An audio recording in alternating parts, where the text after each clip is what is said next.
Am I the asshole for telling my husband he gets no say in how I give birth? I, 25 female, am 7 months pregnant with our first child. My husband, 27 male, and I are both incredibly excited. My husband is a good man, but is kind of stubborn and is a know-it-all at times. We were discussing my birth plan with my nurse, and I plan on giving birth in a hospital-based birth center. I've had an incredibly easy pregnancy and would like a more relaxed, homey feeling birth, but would like medical care available in case there are any complications.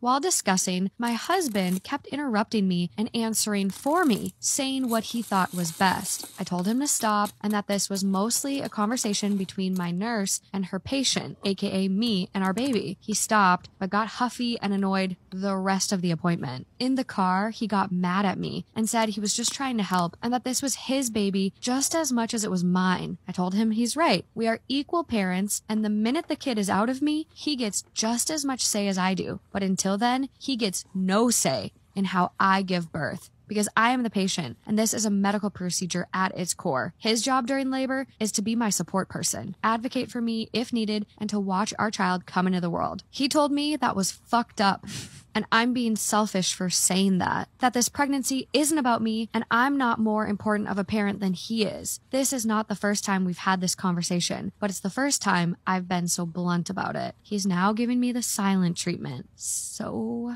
am I the asshole? He wants me to immediately get hooked up to Pitocin in a hospital room, and if it doesn't speed things along fast enough, then get a C-section, which is the exact opposite of what I want. And so far, there is no indication I will need to be induced or need a C-section. Yeah. Trigger warning, I'm going to mention, it's taken me so long to tell this full story because it's genuinely one of the scariest things that's ever happened to me. So when me and my husband bought our first house, things started to get weird very quickly, but it took about 2 years before it all came to a head. The first thing that I noticed is every morning when I woke up, even though I had tucked all the chairs into the kitchen table, one chair was always in the same chair. It was always taken out from the table and facing down the hallway, which was where all the bedrooms were. That happened for a while, and it took me a minute to pick up on the fact that it wasn't my husband doing it and my husband picking up on the fact that it wasn't me. Then I started to walk down the hallway like at night, and I would see the chair facing me, and nobody's sitting in it, but in the reflection of the like window right beside the table, there was always an old man sitting in the chair. I didn't think anything of it because he didn't seem to creep me out, like timelines passing, whatever. Then one night I'm having a dream, a sleep paralysis dream. So I'm like awake, but not really. And I see a shadow, a very tall, like 8 foot, very skinny shadow standing and leaning over my husband like this. He's sleeping. The next morning when my husband wakes up, I told him like, I saw the craziest thing standing over you. I don't mean to scare you, but I saw something. And he was like, stop, because I had a dream that I opened my eyes and there was nothing but like black staring at me. And then I told him what I saw.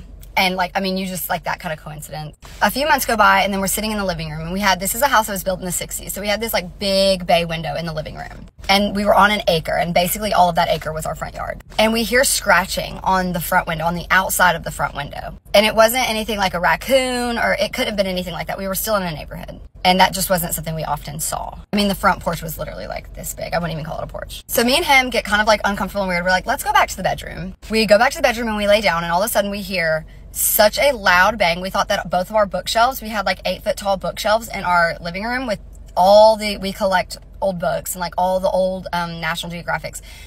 We heard them fall, and both of our cats went running to the back of our house. They came running under our bed. And so we slam the door. We start kind of like game planning, like, what do we do? What do we do? We're thinking somebody's in the house. They just like busted our door down and the bookshelves fell, like something's going on. We get some protection and we go out to like see what's happening. Nothing was out of place. Nothing had fallen. Nothing. And we know we weren't crazy because our cats reacted. Then I had a baby and I brought her home, and babies always stare and do weird stuff. But one of my first viral videos was her staring behind me like this. I had her on my knees and she was looking behind me, and she's laughing and playing with something behind me. And as I pan the camera, you see white movement like right here. I mean, the video's on TikTok, so we can find it. I would say about a month after that, I was rocking her in her room at night. I was fully awake. I was not dreaming. I was not sleepy. Like, I'm full mom mode. I'm up. Her bedroom looked all the way down the hallway where that chair is facing me, as it has for the last 2 years that we lived there. And as I look up into the hallway, I see facing the corner, like looking into my bedroom, because her room's here and my bedroom's like here. So standing looking into my bedroom where I'm in her bedroom is a full-on hooved extremely tall, horned, I immediately start praying. I immediately out loud start praying. And of course, this is at 3 a.m. So the next morning, I tell my husband, I saw something crazy, I'm getting out of here. And he said that he looked over on the monitor at about 3 a.m. and he saw something moving around in the bedroom. Mind you, this is when I was rocking her and the monitor does not face the rocking chair. So I loaded up my baby. We went to a Catholic church and I got christened. I got a christened cross, a christened blessing. I filled up a whole water bottle and 2 little Tupperware things of holy water. I had an entire, like, the cross hanging on the entryway of our house. I walked around. I had one of my Catholic friends come over and bless our home. I walked around dousing holy water and praying over the entire house. I bathed my daughter in holy water. I bathed her in holy water. That's how much holy water I got. They probably thought that I was insane. And then every night before bed, I would bless her head and I would bless every single one of, like, me and my husband and every doorway in our house. After that, we never had another incident. To this day, it's one of the scariest things that has ever happened to me, and I still carry that cross around. It's about this big, but it comes with us no matter where we live, and it's always over the entryway that leads to our bedrooms. Girlies, please trust your gut instinct, like, no matter what. Even if you end up being wrong, like, at least you are cautious. Because let me tell you the craziest story. So I have this friend, and at the time that this happened, she was in a really vulnerable position. She ended up meeting this other girl, and she told me, like, I've met this girl, she's super nice, we've been hanging out. I was like, that's really nice, I'm happy for you, that's great. She showed me some pictures, and I was like, oh, she seems nice enough. She invited me out to dinner with this woman one time, and the moment I met her, I was like, there are bad vibes. I don't know why, like, I thought this about this person because they hadn't done anything to me. They were, like, so nice, like, oh, hey, let me take you a jacket. Sit down, have a seat. She paid for my food. She was just really nice. Like, on the way home, it was raining, and she gave my other friend her jacket so that my friend wouldn't get wet, and I was like, that is so sweet. But I knew something was very, very wrong. It was just something. My friend decided to go on vacation to Bali, and while she was on vacation to Bali, it was winter in my country. At the time that my friend was going on vacation to Bali, I was in Japan. I was living in Japan, so I wasn't in England. And my friend said to this woman, you can stay in my house because I know you don't have heating. She gave her the keys, she went off to Bali, she was like, stay here as long as you want. And guys, when she told me this, I was like, something is so wrong. But I didn't say anything because I didn't want to be that person that's like, oh yeah, like stay away from them for no reason. So my friend gets back from Bali like 2 weeks after I moved back from Japan. I pick her up from the airport because I missed her. And she tells me that when she was away, she got a call from the landlord that owns her apartment saying that they had changed the locks and changed the key because some disturbance had happened. And immediately I was like, okay, I gotta say something. I was like, I don't trust the woman that's staying in your apartment. Like, I don't know what it is. Like, I think something's happened. And she was like, yeah, she called me and she told me that she needs to change the locks to get back into the apartment to clean it. And I was like, to clean it? What do you mean? She didn't, right? My friend was like, yeah, I let her change the locks one more time to get back into the apartment. My first thought was like, and I just thought I was being like delusional. I was like, there's no way, like whatever.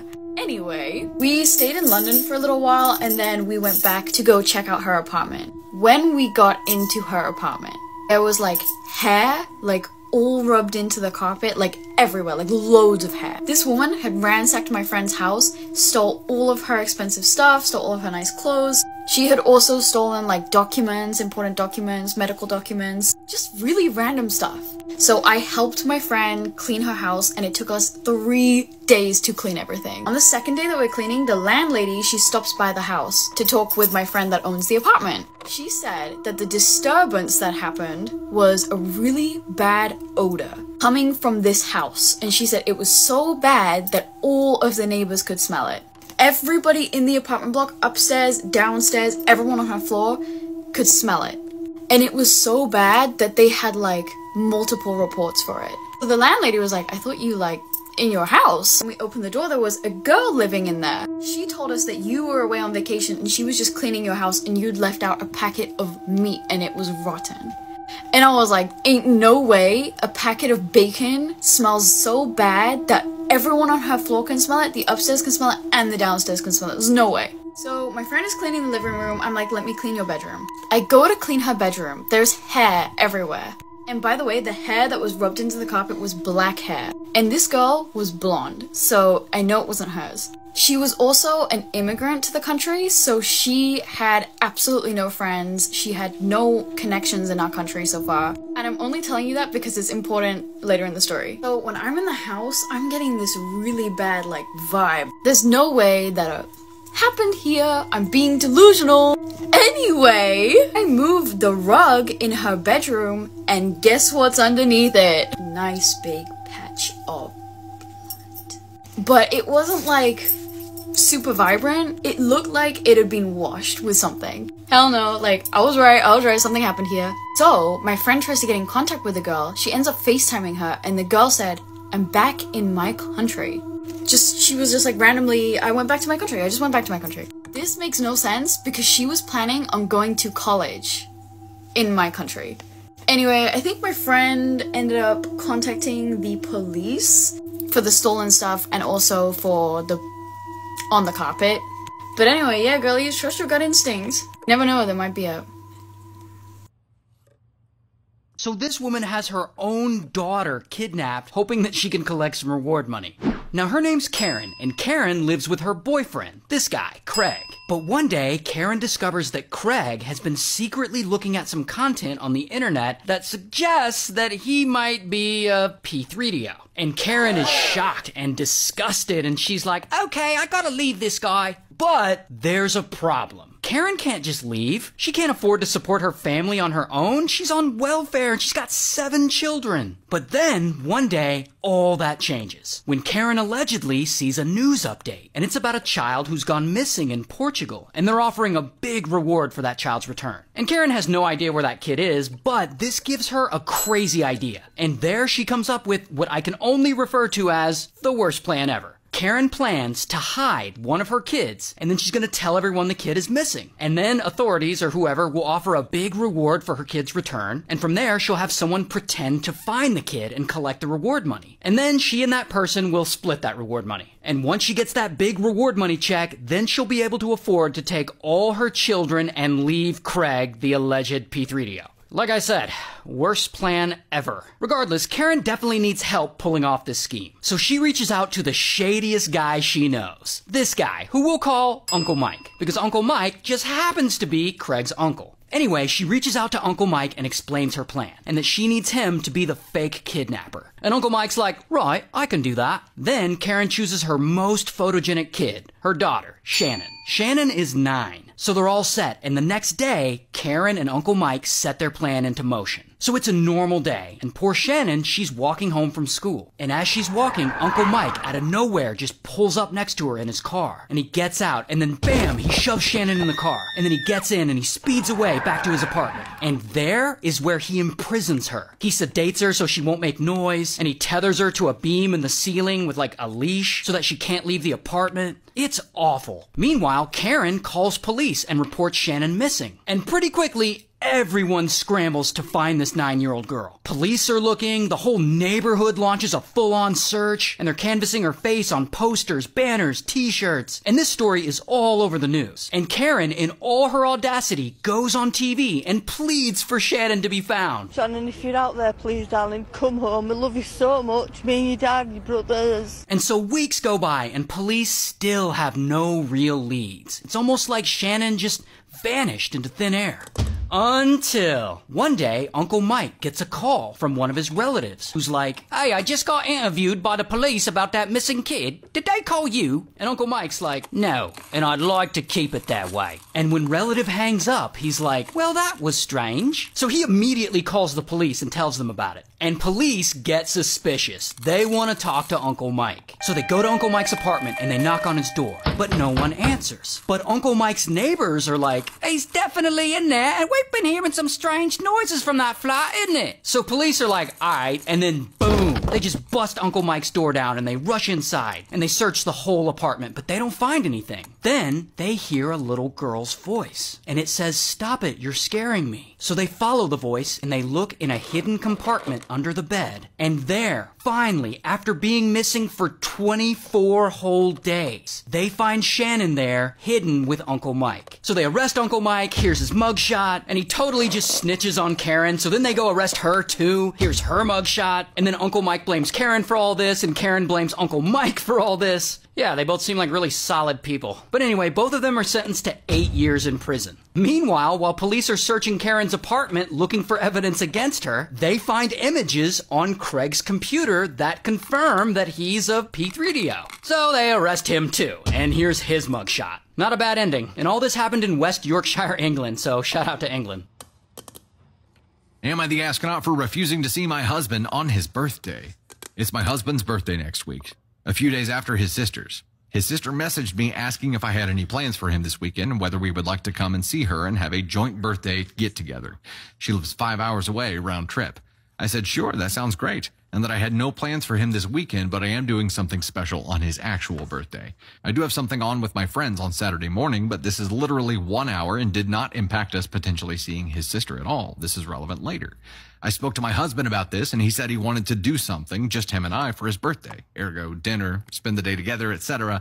And we also needed to save for many upcoming expenses, vacation soon and moving house, and going down to see her would be expensive, and fuel, gifts, and having to pay for her dinner, she doesn't pay for anything, etc.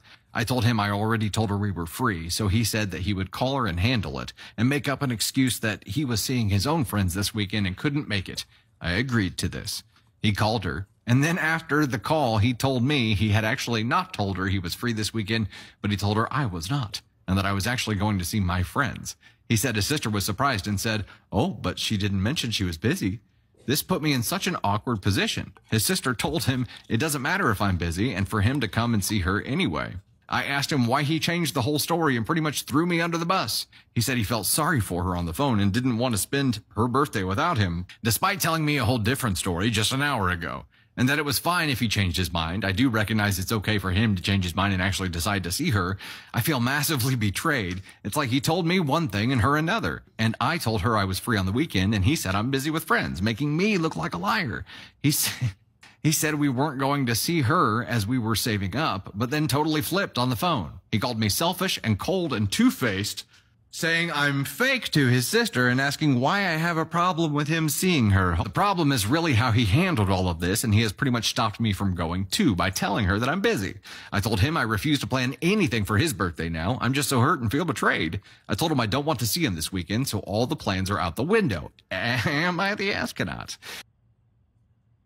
Today I'm going to explain pretty privilege because yes, I do experience pretty privilege, but there are tiers to pretty privilege and I'm on the lower tier. So pretty privilege has 3 tiers. There's entry level, 8 tier, and model status. So entry level pretty privilege includes all the girls that are a little bit above average looking, but they're not like the prettiest girls you've ever seen, but you would definitely consider them pretty. Being on this level gets you some privileges. Like you can get free drinks at a bar, people want to help you if you're in need, people are generally nice to you, they give you the benefit of the doubt, and this is the category that I would put myself in. And to put this on the 1 through 10 scale, this would be the high 6s and the 7s. You're pretty enough to be treated well because of it, but you're not pretty enough to make a lifestyle out of it. So one level above that is what I call 8 tier, and that's your 8s of the world. And these girls are generally the prettiest girls in the room. They're the prettiest girls you see in real life on an average day. And these are the girls that draw attention because of how pretty they are. When you're on this level, you get all the privileges of entry level, but multiplied. Instead of being able to access benefits, you're getting offered benefits. So people will give you free drinks without even talking to you. People will give you free food. People will just give you free things, honestly. People flock around you. Either girls really want to be your friend or they're very jealous of you and they hate on you, and boys are very obsessed with you. You have the halo effect, which is where people think highly of you just because of the way that you look. It's not based on merit, but people will just think that you're nicer, you're funnier, you're smarter,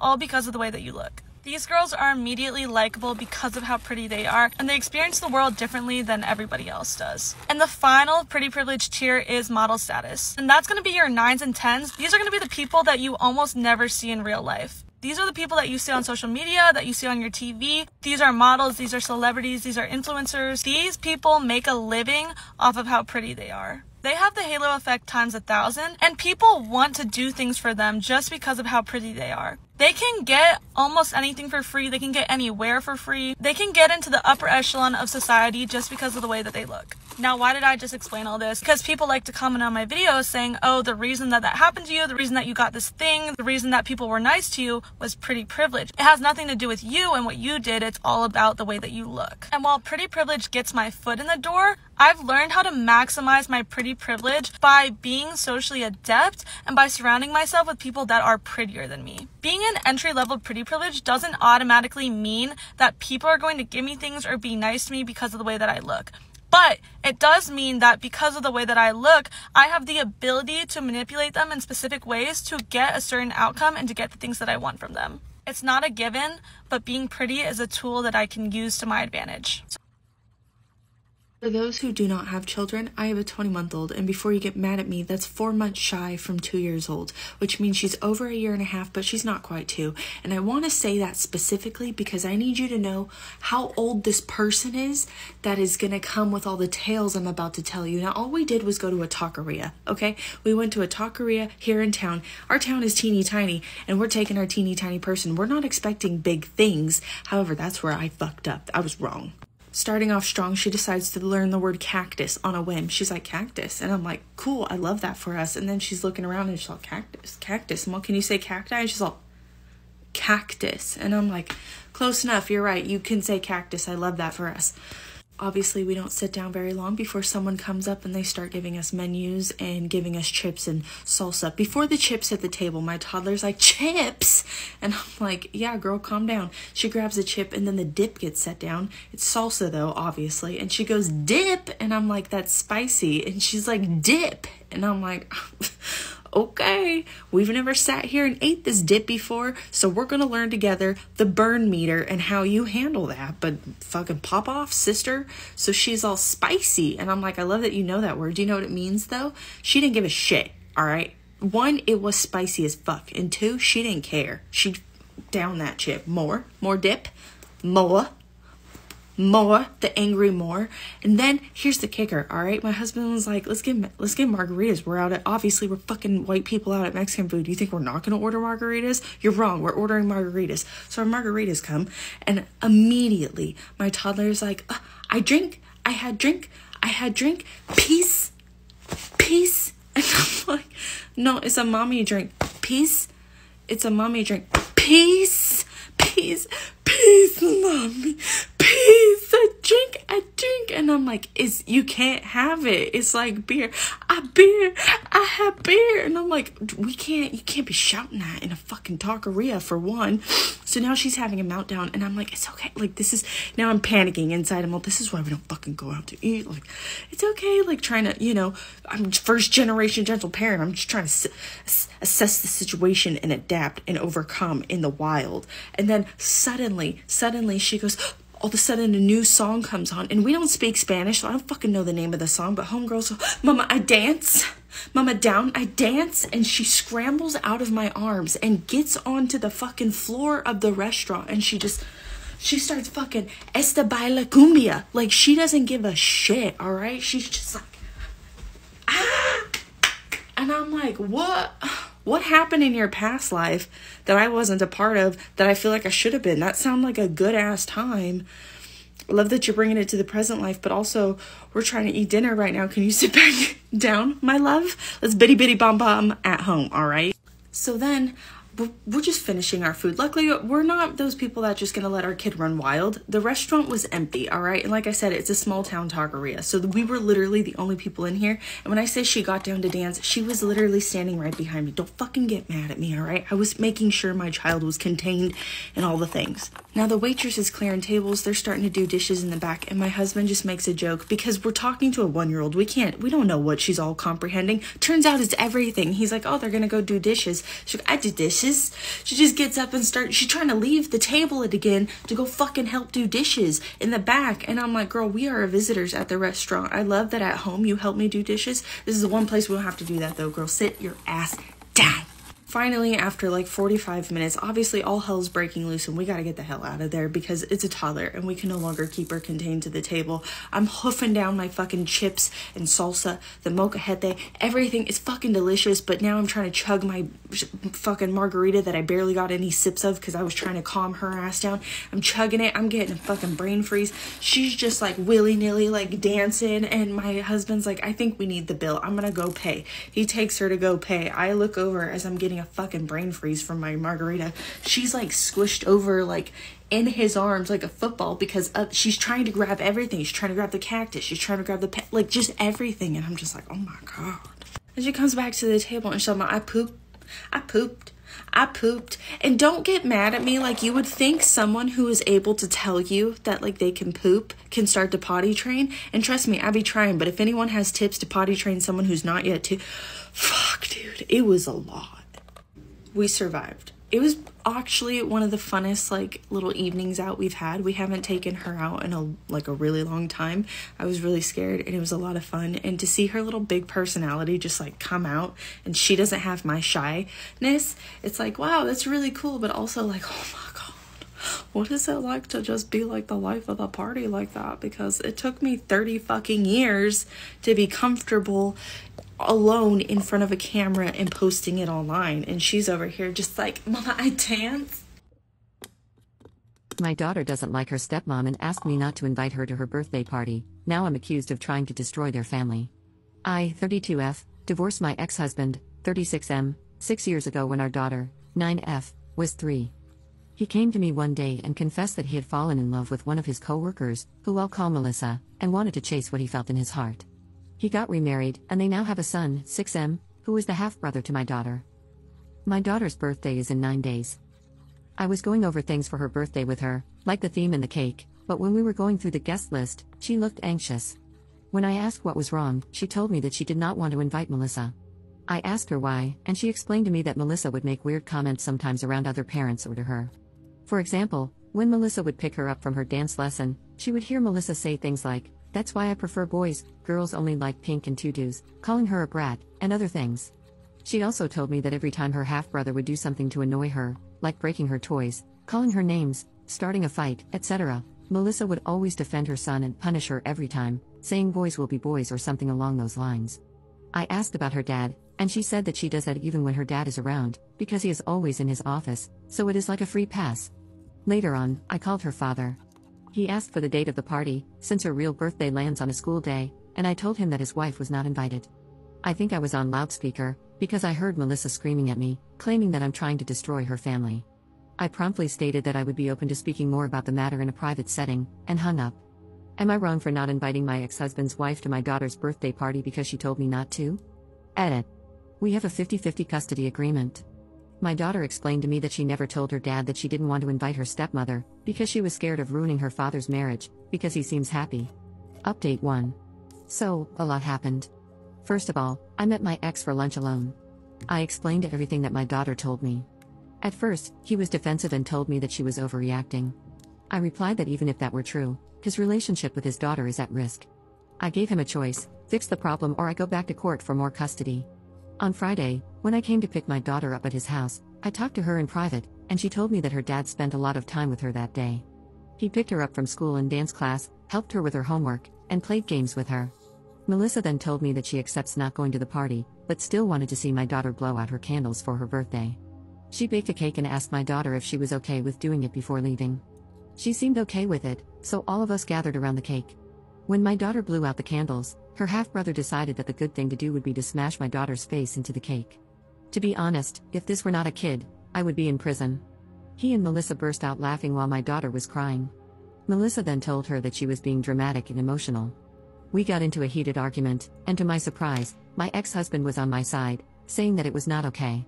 While arguing, I noticed that my daughter was not there, so I left to check on her. I helped her clean herself, and then we left for my house. I tried to cheer her up, but she was still a little sad. The party went well. Her dad came, and during the party, I told him that I want more custody because of his wife's bullying. So yeah, I will update you if anything happens. Edit. Some of you asked questions about my daughter's reaction. My daughter is a really shy and silent kid.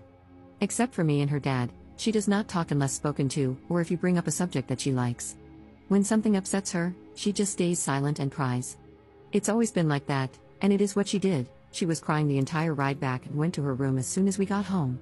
My ex-husband apologized for his wife and son's behavior at the party and told me he would fix it, but he also asked me not to fight for more custody.